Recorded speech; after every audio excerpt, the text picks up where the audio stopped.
ಬನ್ನಿ ನಾನು ನೋಡಿ ಈ ಥರ ಎಲ್ಲನೂ ತೆಗೆದ್ಬಿಟ್ಟು ತಟ್ಟೆಯಿಂದ ಒಂದು ಕಂಟೈನರ್ಗೆ ಗ್ಲಾಸ್ ಕಂಟೈನರ್ಗೆ ಹಾಕಿ ಎತ್ತಿಡ್ತೀನಿ. ಈ ಥರ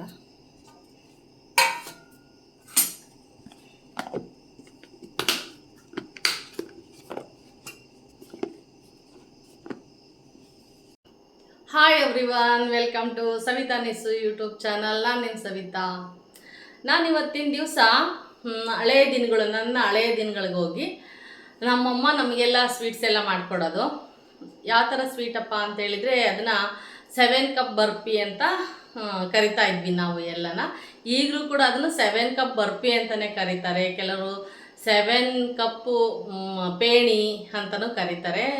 ನಮಗೆಲ್ಲ ಮೊದಲೆಲ್ಲ ತಿಂಡಿ ಏನಪ್ಪ ಅಂತ ಹೇಳಿದರೆ ಅವಾಗ ಏನು ಖಾರ ಹಚ್ಚಿರೋಂಥ ಅವಲಕ್ಕಿ ಮತ್ತು ಈ ಥರ ಏನಾದರೂ ಕೊಬ್ಬರಿ ಮಿಠಾಯಿ ಮತ್ತು 7 ಕಪ್ ಬರ್ಫೀಸು. ನಮ್ಮ ಚಿಕ್ಕ ವಯಸ್ಸಿನಲ್ಲಿ ನಮಗೆ ಬುದ್ಧಿ ಬಂದಾಗೆಲ್ಲ ಇವೇ ಸ್ವೀಟೇ ಓಡ್ತಾ ಇದ್ದಿದ್ದು.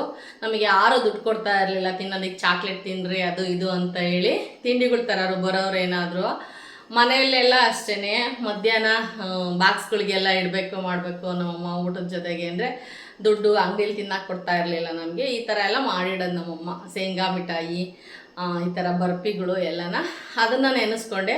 ನಾನು ಮಾಡೇ ಇಲ್ಲಲ್ಲ, ಭಾಳ ದಿನವೇ ಆಯಿತು, ಇವತ್ತು ಮಾಡೋಣ ಅಂಥೇಳಿ ಬನ್ನಿ 7 ಕಪ್ ಬರ್ಫಿನ ಮಾಡ್ತಾಯಿದ್ದೀನಿ. ಅದಕ್ಕೆ ಏನೇನೆಲ್ಲ ತೊಗೊಂಡಿದ್ದೀನಿ ಮತ್ತು ಹೇಗೆ ಮಾಡ್ತೀನಿ ಅಂತೇಳಿ ಕೂಡ ಹೇಳ್ತಾ ಹೋಗ್ತೀನಿ. ಬನ್ನಿ ನೋಡೋಣ. ಬನ್ನಿ, ನಾನಿಲ್ಲಿ 7 ಕಪ್ ಬರ್ಫಿ ಅಂತೇಳಿ, ಇದು ತುಂಬ ಹಳೆಯ ರೆಸಿಪಿ. ಇದೆಲ್ಲ ನನ್ನ ಅಮ್ಮಗಳು ಕಾಲದಲ್ಲಿ ಮಾಡ್ತಾ ಇದ್ದಂತಹ ರೆಸಿಪಿಗಳು ಇವೆಲ್ಲ. ನಾವೆಲ್ಲ ಇದನ್ನೆಲ್ಲ ತಿಂದುಬಿಟ್ಟೆ.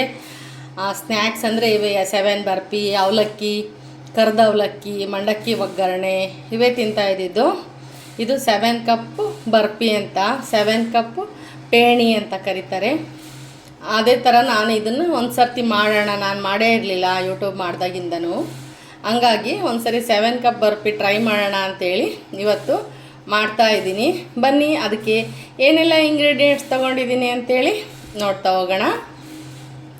ನಾನಿಲ್ಲಿ 7 ಬರ್ಫಿಗೆ ಅದು ಹೆಸರು ಹೇಳೋ ಅಂತೆ ಮೆಜರ್ಮೆಂಟ್ ಎಲ್ಲ 7 ಲೋಟದಲ್ಲಿರಬೇಕು. 7 ಬೌಲ್ ಬರ್ಫಿ ಅಂತ ಹೇಳ್ಬೋದು. ಇಲ್ಲಿ ನಾನು ಬೌಲಿಗೆ ಹಾಕಿರೋದ್ರಿಂದನ. ಆ್ಯಕ್ಚುಲಾಗಿ ಇದಕ್ಕೆ ಕಪ್ಪುಗಳು ಅವಾಗೆಲ್ಲ ಬಟ್ಲೆಲ್ಲ ಇರ್ತಿರಲಿಲ್ಲ.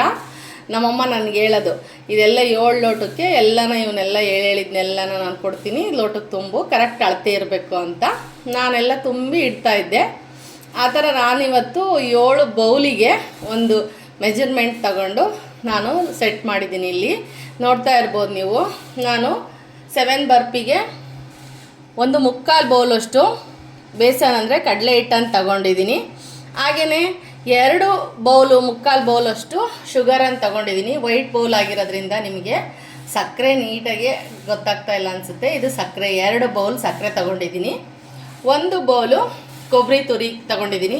ಹಸಿ ಕಾಯಿ ತುರಿ ಇದ್ರೂ ತಗೋಬೋದು, ಅಂದರೆ ಭಾಳ ದಿವಸ ಸ್ಟೋರ್ ಮಾಡೋಕ್ಕಾಗಲ್ಲ, ಅಷ್ಟೇ ಬೇಗ ತಿಂದು ಖಾಲಿ ಮಾಡಬೇಕಾಗುತ್ತೆ. ಹಾಗೆಯೇ 1/4 ಬೌಲಷ್ಟು ಹಾಲು ತಗೊಂಡಿದ್ದೀನಿ. ಹಾಗೆಯೇ 1/4 ಬೌಲಷ್ಟು ನಾನು ಗೀಯನ್ನು ಯೂಸ್ ಮಾಡ್ತಂದರೆ ತುಪ್ಪನ ಯೂಸ್ ಮಾಡ್ತಾಯಿದ್ದೀನಿ. ಹಾಗೆಯೇ ಡ್ರೈ ಫ್ರೂಟ್ಸನ್ನು 1 ಬೌಲಿಗೆ ಹಾಕ್ಕೊಂಡಿದ್ದೀನಿ. ಅಲ್ಲಿಗೆ 7 ಕಪ್ಪು ಆಲ್ರೆಡಿ ಕಂಪ್ಲೀಟ್ ಆಯಿತು. ಇವಾಗ ಮೇಲೆ ಘಮಕ್ಕೆ ಏಲಕ್ಕಿ ಪುಡಿ ತೊಗೊಂಡಿದ್ದೀನಿ 1 ಚಮಚದಷ್ಟು. ಮೇಲೆ ಗಾರ್ನಿಷ್ ಮಾಡೋದಕ್ಕೆ ಸ್ವಲ್ಪ ಡ್ರೈ ಫ್ರೂಟ್ಸ್ ಒಂದು 2-3 ಥರದ್ದು ಸಣ್ಣ ಕಟ್ ಮಾಡಿ ಇಟ್ಕೊಂಡಿದ್ದೀನಿ, 1 ಸ್ಪೂನಷ್ಟು. ಬನ್ನಿ, ಇವಾಗ ಇದನ್ನೆಲ್ಲ ಬಳಸ್ಕೊಂಡು ನಾನು 7 ಬರ್ಫಿ ತಿಂಡಿ ಮಾಡ್ತಾಯಿದ್ದೀನಿ, ಅಥವಾ ಸ್ವೀಟ್ ರೆಸಿಪಿ ಮಾಡ್ತಾಯಿದ್ದೀನಿ. ಬನ್ನಿ ಮಾಡೋಣ. ಬನ್ನಿ, ನಾನಿವಾಗ ಒಂದು ಪ್ಯಾನನ್ನು ಇಟ್ಕೊಂಡಿದ್ದೀನಿ. ಮೊದಲೆಲ್ಲ ನಮ್ಮವರು ದಪ್ಪ ತಳದ ಪಾತ್ರೆನ ತಗೊಳ್ಳೋರು, ಒಂದು ಅಗಲವಾದಂಥ ಪಾತ್ರೆನ ತಗೊಂಡು ಮಾಡೋರು. ಇವಾಗೆಲ್ಲ ಈಸಿ ಈ ಥರ ಸ್ವೀಟೆಲ್ಲ ಮಾಡೋದಕ್ಕೆ ತವಾಗಳು ಬಂದಿದೆ, ಪ್ಯಾನ್ಗಳು ಬಂದಿದೆ, ಒಳ್ಳೊಳ್ಳೆ ಕುಕ್ಕರ್ಗಳೆಲ್ಲ ಬಂದಿದೆ, ಈಸಿಯಾಗಿ ಮಾಡ್ಬೋದು.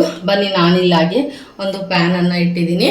ಮೊಟ್ಟ ಮೊದಲಿಗೆ ನಾನು ಏನು ಬೇಸನ್ ತೊಗೊಂಡಿದ್ನಲ್ವ ನಾನು ಕಡಲೆ ಹಿಟ್ಟು, ಅದನ್ನು ಸ್ವಲ್ಪ ಈ ಹಸಿ ವಾಸನೆ ಹೋಗೋ ತನಕ ಹುರ್ಕೊಳ್ಳೋಣ. ಸ್ವಲ್ಪ ಪ್ಯಾನು ಬಿಸಿ ಆಗಲಿ. ಬನ್ನಿ, ಇವಾಗ ಇದಕ್ಕೆ ಹಸಿ ವಾಸನೆ ಹೋಗೋ ತನಕ ಇದನ್ನು ಸಣ್ಣ ಉರಿಲಿ ಸ್ವಲ್ಪ ಹುರ್ಕೊಳ್ಳೋಣ ಎಲ್ಲನ.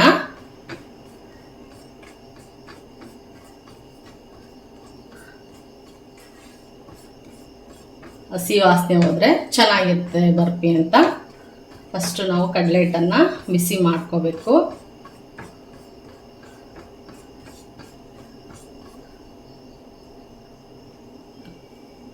ಇವಾಗ ಒಂದೊಂದನ್ನೇ ಸೇರಿಸ್ತಾ ಹೋಗೋಣ. ಫಸ್ಟು ನಾವು ಸಕ್ಕರೆ ತಗೊಂಡಿದ್ವಲ್ಲ, ಸಕ್ಕರೆನ ಸೇರಿಸೋಣ. ಇದಕ್ಕೆ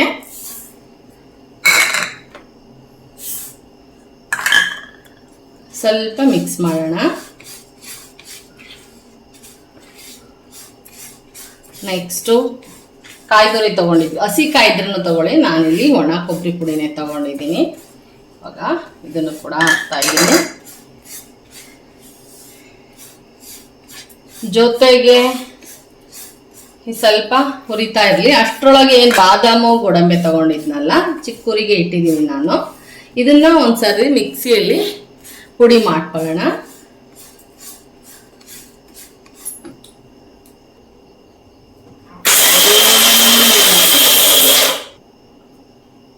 ಬನ್ನಿ ಇವಾಗ ಇದಕ್ಕೆ ಸೇರಿಸೋಣ ಅದನ್ನ ಮಿಕ್ಸಿ ಮಾಡಿದ್ದಂಥ ಬಾದಾಮಿ ಮತ್ತು ಗೋಡಂಬಿನ.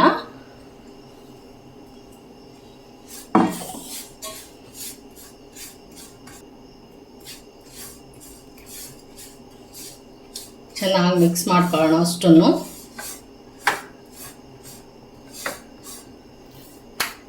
ಮೀಡಿಯಮಲ್ಲಿ ಉರಿ ಇಟ್ಕೊಳ್ಳಿ, ಅಂದರೆ ಇಲ್ಲೇ ಇರಬೇಕು, ಬಿಟ್ಟು ಹೋಗ್ಬಾರ್ದು ಇದನ್ನ. ಇವಾಗ ಹಾಲು ತಗೊಂಡಿದ್ವಲ್ಲ ಅದನ್ನು ಹಾಕೋಣ. ತುಪ್ಪ ತಗೊಂಡಿದ್ವಲ್ಲ ಅದನ್ನು ಸೇರಿಸೋಣ.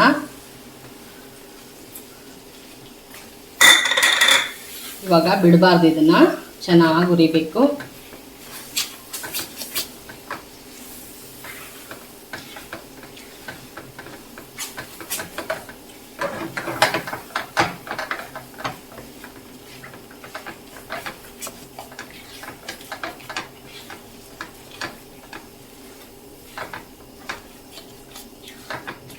ಕೈ ಆಡಿಸ್ತಾನೆ ಇರಬೇಕು, ಕೈ ಬಿಡಬಾರ್ದು. ಅದೆಲ್ಲ ಒಂದೇ ಕಡೆ ಬರುತ್ತೆ ನಮಗೆಲ್ಲ.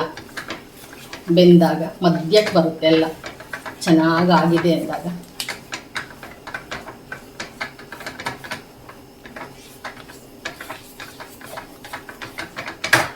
ನೋಡಿ ಸಣ್ಣೂರೆ ಮಾಡಿಕೊಂಡು ನಾವೇನು ಒಂದು ತಟ್ಟೆ ತಗೋಬೇಕು ಇದಕ್ಕೆ ಬರ್ಫಿ ಮಾಡೋದಕ್ಕೆ. ಅದನ್ನು ಒಂದು ಸ್ವಲ್ಪ ಗ್ರೀಸ್ ಮಾಡ್ಕೋಬೇಕು. ಈ ಥರ ಒಂದು ತಟ್ಟೆ ತಗೊಂಡು ತುಪ್ಪದಲ್ಲಿ ಇದನ್ನು ಸ್ವಲ್ಪ ಗ್ರೀಸ್ ಮಾಡ್ಕೋಬೇಕು.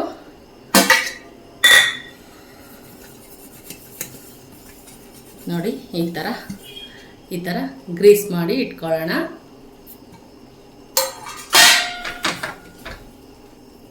ಬನ್ನಿ, ಬೇಕು ಅಂದರೆ ನೀವು ಇನ್ನೊಂದು ಸ್ವಲ್ಪ ತುಪ್ಪನೂ ಕೂಡ ಹಾಕ್ಕೋಬೋದು ಮಿಕ್ಸ್ ಮಾಡಬೇಕಾದ್ರೆ.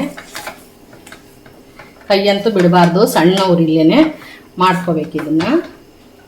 ಇನ್ನೊಂದು ಸ್ವಲ್ಪ 1-2 ಸ್ಪೂನಷ್ಟು ತುಪ್ಪನ ಸೇರಿಸ್ತೀನಿ ನಾನು.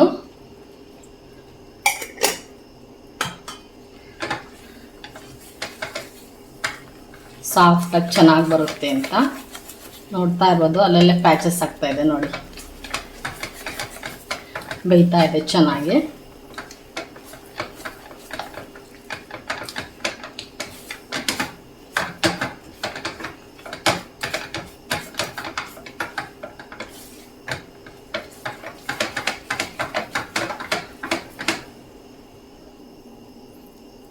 ನೋಡ್ತಾ ಇರ್ಬೋದು ನೋಡಿ ಎಷ್ಟು ತಿಕ್ಕಾಗ್ತಾ ಇದೆ. ಇನ್ನೊಂದೆರಡು ನಿಮಿಷದೊಳಗೆ ಬಂದ್ಬಿಡುತ್ತಿದ್ದು. ಬೇಗ ಈಸಿಯಾಗಿ ಮಾಡ್ಕೋಬೋದು. ಮೊದಲೆಲ್ಲ ನಮಗೆ ಬೇಕರಿಗಳು ಜಾಸ್ತಿನೂ ಇರಲಿಲ್ಲ, ಬಟ್ ನಾವು ಬೇಕರಿ ತಿನ್ನಕ್ಕೆ ಹೋಗ್ತಾನೂ ಇರಲಿಲ್ಲ. ಈ ಥರ ಎಲ್ಲ ಮಾಡಿಡೋರು ಅಮ್ಮಂದರು. ಇವೇ ನಮಗೆ ಸ್ವೀಟ್ಸ್ಗಳು ಮೊದಲೆಲ್ಲ. ಮೈಸೂರು ಪಾಕು, ಈ ಥರ ಬರ್ಫಿಗಳು ನೋಡಿ ಎಷ್ಟು ಚೆನ್ನಾಗಿ ಕಲರೇ ಚೇಂಜ್ ಆಗುತ್ತೆ. ವೈಟ್ ವೈಟ್ ವೈಟ್ ವೈಟ್ ಥರ ಬಂದು ನೋಡಿ.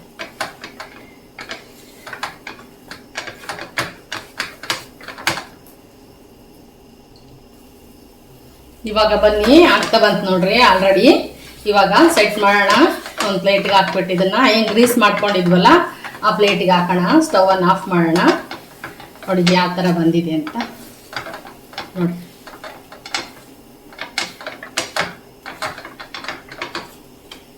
ಎಷ್ಟು ತಿಕ್ಕಾಗಾಯ್ತಲ್ವಾ. ಬನ್ನಿ ಇವಾಗ ಗ್ರೀಸ್ ಮಾಡಿರೋ ಪ್ಲೇಟ್ಗೆ ಹಾಕೋಣ. ಬನ್ನಿ ಇವಾಗ ಗ್ರೀಸ್ ಮಾಡಿದಂಥ ತಟ್ಟೆಗೆ ಹಾಕೋಣ.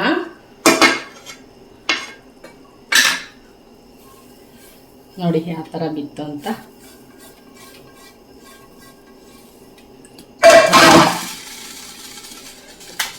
ಎಲ್ಲ ನೀಟಾಗಿ ಸ್ಪ್ರೆಡ್ ಮಾಡ್ಕೋಬೇಕು. ಇವಾಗಲೇ ಬಿಸಿ ಇರುವಾಗಲೇ ಈ ಥರ ಎಲ್ಲ ನೀಟಾಗಿ ಸೆಟ್ ಮಾಡ್ಕೋಬೇಕು.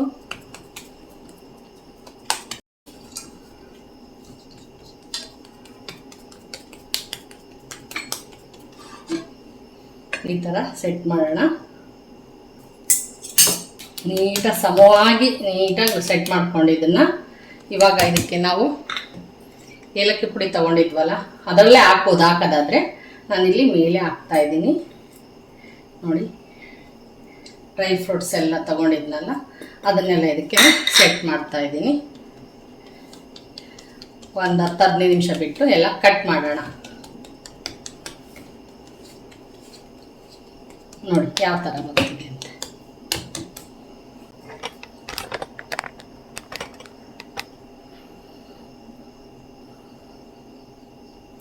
ಈಸಿ, ಒಂದು ಸ್ವಲ್ಪ ಅನುಭವ ಆಗೋ ತನಕ ಅಷ್ಟೇ. ಎಲ್ಲ ಕೆಲಸನೂ ಈಸಿನೇ. ಫಸ್ಟ್ ಮಾಡ್ಬೇಕಾದ್ರೆ ಕಷ್ಟ ಅನಿಸುತ್ತಷ್ಟೇ. ಆಮೇಲೆ ಎಲ್ಲ ಈಸಿನೇ. ಒಂದು 10 ನಿಮಿಷ ತಣ್ಣಗಾಗಲಿ, ಆಮೇಲೆ ಪೀಸ್ ಮಾಡೋಣ. ಯಾವ ಥರ ಬಂದಿದೆ ಅಂತೇಳಿ ನೋಡೋಣ.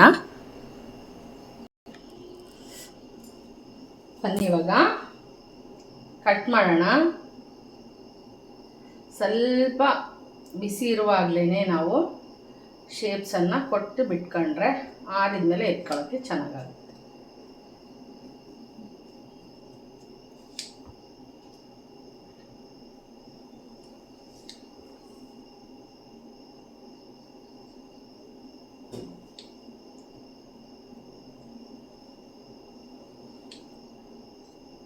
ಸ್ವಲ್ಪ ಬಿಸಿ ಇದೆ, ಇನ್ನು ತಣ್ಣಗಾದ್ಮೇಲೆ ಎತ್ಕೊಳ್ಳೋಣ. ಇದನ್ನು ಒಂದು 10-15 ನಿಮಿಷ ರೆಸ್ಟ್ ಮಾಡಿಸೋಣ.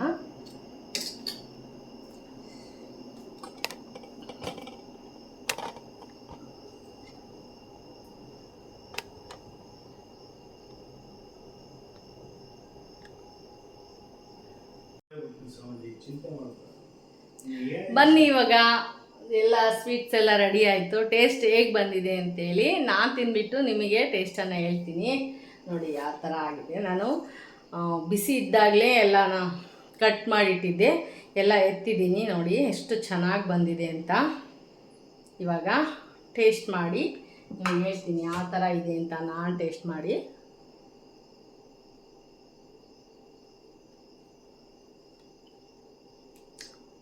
ತುಂಬಾ ಚೆನ್ನಾಗಿದೆ.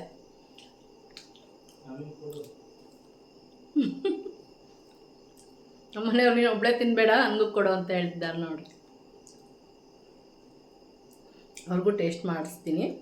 ಆದರೆ ನಾನು ಟೇಸ್ಟ್ ಮಾಡಿ ನಿಮಗೆ ಹೇಳ್ಬೇಕಲ್ಲ, ಹಂಗಾಗಿ ಈಸಿ ರೆಸಿಪಿ. ಮನೇಲಿ ಇರತಕ್ಕಂಥ ಇಂಗ್ರೀಡಿಯೆಂಟ್ಸೇ ಯೂಸ್ ಮಾಡೋ ಅಂಥದ್ದು. ಸಂಜೆ ಟೈಮ್ ಏನಾದರೂ ಕೇಳ್ತಿರ್ತಾರಲ್ಲ ಮಕ್ಕಳು, ಬೇಕ್ರಿ ಥರದ ಬದಲಿ ಈ ಥರ ಮಾಡಿಕೊಂಡು ಒಂದು ಬಾಕ್ಸ್ಗೆ ಹಾಕಿಟ್ಕೊಂಡ್ರೆ ಒಂದು ವಾರ ಒಂದೊಂದೊಂದು ಪೀಸ್ ಕೊಟ್ಟು ನಾವು ತಿನ್ಬೋದು, ಎಂಜಾಯ್ ಮಾಡ್ಬೋದು. ನೋಡಿ ನಾನು ಟೇಸ್ಟ್ ಮಾಡಿರೋ ಅಂಥದ್ದು ಯಾವ ಥರ ಬಂದಿದೆ ಅಂಥೇಳಿ. ಇದೆಲ್ಲ ಸ್ವಲ್ಪ ನಾವು ಪುಡಿಯಾಗಿ ಇದು ಮಾಡ್ಕೊಂಡಿರ್ತೀವಲ್ಲ, ಈ ಥರ ಬಂದಿರುತ್ತೆ ನೋಡಿ. ಇದು ತಟ್ಟೆಗೆ ಹಾಕಿದ ಸೈಡು, ಇದು ಮೇಲೆ ಡ್ರೈ ಫ್ರೂಟ್ಸ್ ಎಲ್ಲ ಹಾಕಿದ್ದೀನಿ. ಆ ಥರ ಶೇಪು. ಇಷ್ಟು ನಾನು ತಗೊಂಡಿರೋ ಅಂಥ ಕ್ವಾಂಟಿಟಿಗೆ ಇಷ್ಟೊಂದು ಸ್ವೀಟ್ಸ್ಗಳು ಆಗಿದೆ ನೋಡಿ. ತುಂಬಾ ಚೆನ್ನಾಗಿರುತ್ತೆ, ಮಾಡ್ಕೊಳ್ಳಿ. ಹಾಗೆಯೇ ಲೈಕ್ ಮಾಡಿ, ಶೇರ್ ಮಾಡಿ, ಕಮೆಂಟ್ ಮಾಡಿ ಅಂತ. ಬನ್ನಿ ನಾನು ನೋಡಿ ಈ ಥರ ಎಲ್ಲನೂ ತೆಗೆದ್ಬಿಟ್ಟು ತಟ್ಟೆಯಿಂದ ಒಂದು ಕಂಟೈನರ್ಗೆ, ಗ್ಲಾಸ್ ಕಂಟೈನರ್ಗೆ ಹಾಕಿ ಎತ್ತಿಡ್ತೀನಿ. ಈ ಥರ